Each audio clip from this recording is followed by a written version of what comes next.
Selamat siang, saya akan membawa presentasi pembangunan berwawasan lingkungan hidup. Pendahuluan, pembangunan bertujuan meningkatkan kesejahteraan masyarakat di segala bidang yang menyangkut aspek kehidupan manusia.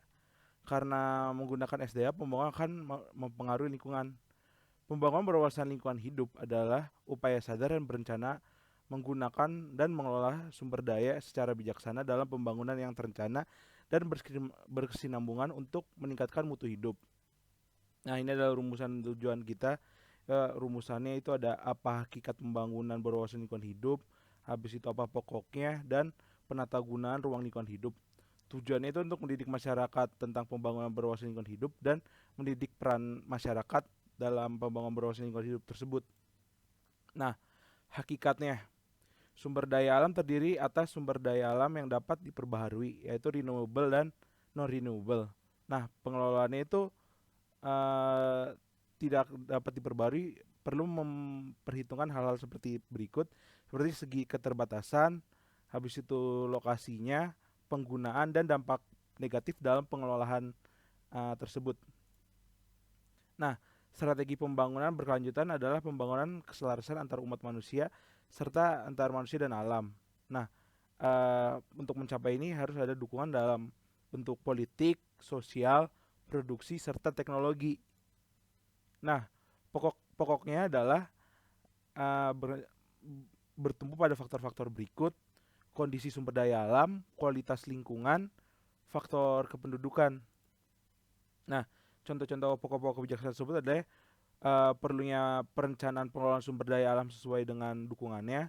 Habis itu penerapan analisis AMDAL, penanggulangan pencemaran air udara, tanah, uh, pengembangan keanekaragaman ragam hayati, pengendalian kerusakan lingkungan, dan pengembangan peran serta masyarakat seperti kelembagaan dan tenaga kerjaan.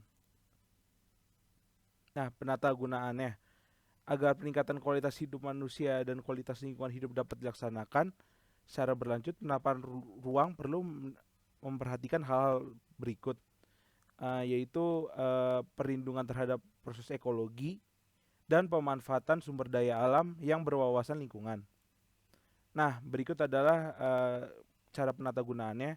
Jadi pertama dari sumber daya alam, sumber daya manusia, dan sumber daya buatan, itu mempengaruhi ruangan biotik dan abiotik.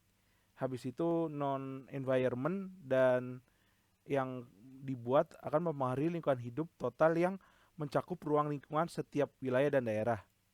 Nah, terakhir adalah peran serta masyarakat dalam pembangunan berwawasan lingkungan, dikutip dari Undang-Undang Nomor 23 Tahun 2009 tentang Perlindungan Pengelolaan Lingkungan Hidup, pasal 70 ayat 1, bahwa masyarakat memiliki hak dan kesempatan yang sama dan seluas-luasnya untuk berperan aktif dalam perlindungan pengelolaan lingkungan hidup.